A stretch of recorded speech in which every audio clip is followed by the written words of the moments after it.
Honda tampak serius sekali untuk menggarap pasar elektrifikasi di Indonesia untuk pasar motor listriknya gitu. Dan nggak tanggung-tanggung, mereka di awal Oktober tahun ini meluncurkan langsung 2 motor listrik.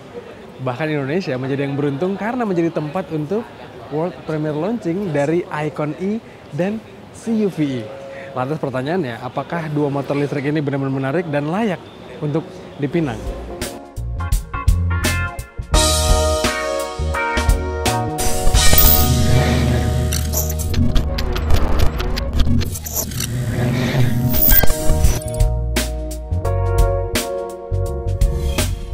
Pertama, kita bahas Honda Icon E. Ini merupakan evolusi dari motor listrik Honda yang pernah masuk ke Indonesia sebelumnya, Honda IM1, yang pernah kita tes juga. Dan ini karena evolusi dari IM1, makanya motornya compact. Dan di Jepangnya, ini masuk dalam kategori kelas 1, moped.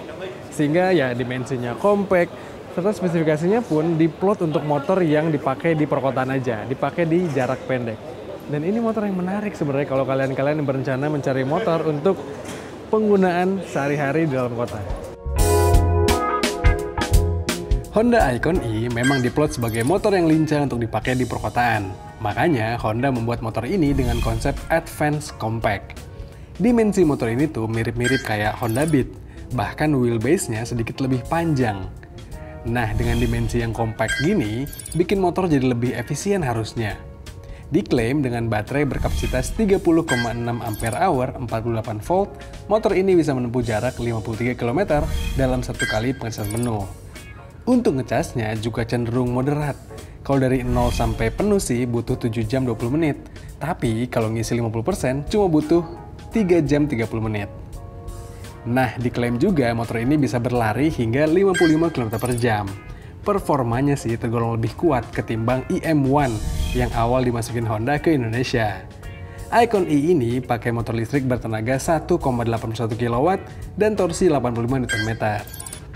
Dengan spek yang tergolong lebih dikdaya ketimbang Honda IM1, nyatanya harga jual Honda Icon E ini lebih terjangkau. Kalau dulu IM1 dibanderol 40 jutaan, nah Atra Honda Motor menjual Icon E ini dengan harga 28 hingga 32 jutaan aja. Harganya belum fix nih, tapi akan di kisaran segitu. Lanjut, ini yang menarik nih adalah Honda CUV-E. Kalau kalian ngikutin perjalanannya Honda, sebenarnya motor ini tuh pernah hadir dalam bentuk konsep Honda SC yang kita pernah bahas juga di Detikom pastinya. Udah pernah nongol di pertama kali EICMA Motor Show, udah pernah nongol di Japan Mobility Show 2023 lalu, dan pernah juga dibawa ke Indonesia IMS 2024, dan kalian berarti udah pernah lihat siluetnya lah ya. Dan secara realisasinya, ini motor hadir dengan desain yang mirip teman-teman dengan konsepnya. Dan motor ini menariknya diklaim sebagai setara dengan motor Matic 110cc, yang artinya secara spesifikasi jelas potensial untuk menggantikan motor harian kita. Motor ini rasanya layak untuk dipakai harian oleh kita-kita yang commute sehari-hari dari pinggiran kota. Selain karena bentuknya yang lebih kokoh dengan dimensi yang cukup gambot, motor ini juga hadir dengan spesifikasi yang memanjakan. Motor listriknya diklaim bertenaga 6 kW dan torsi 22 Nm. Wih, bener ya, setara motor 110 cc-an. Motor ini bahkan bisa berlari sampai dengan 83 km per jam untuk top speed-nya. Nah, jadi dibawa pulang malam nggak ragu nih. Apalagi karena jarak tempuhnya yang tembus 80,7 km dengan 2 baterai yang digendongnya.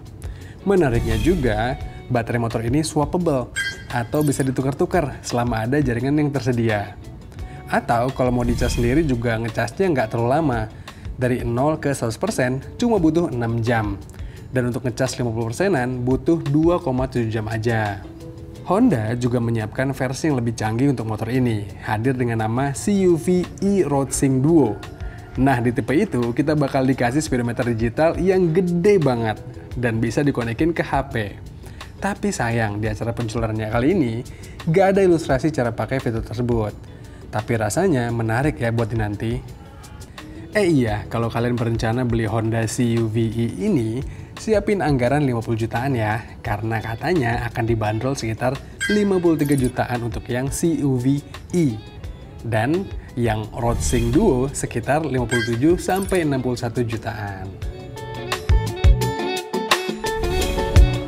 Kehadiran dua motor listrik baru dari Honda ini memang menarik sekali. Nggak cuma dari desainnya, teknologinya, sampai harganya yang menarik, tapi juga keseriusan Astra Honda Motor untuk menggarap pasar motor listrik di Indonesia. Melihat ketika udah pemain besar yang bermain di kancah motor listrik, harusnya kita sebagai masyarakat juga bisa makin percaya terhadap motor ini. Menurut kami demikian teman-teman. Menurut kalian gimana? Apakah kalian tertarik membeli dua motor listrik dari Honda ini? Atau kalian tertarik untuk beralih dari motor biasa ke motor listrik? Coba kalian sampaikan pendapat kalian di kolom komentar video kali ini. Dan seperti biasa, jangan lupa untuk baca ulasan lengkapnya di kanal Trik Auto, serta tonton video dari kami di kanal 20 Tik dan di kanal YouTube Trik Auto. Jangan lupa untuk kalian subscribe juga. Oke teman-teman, sekian aja. Saya pamit. Stay tuned. Bye-bye.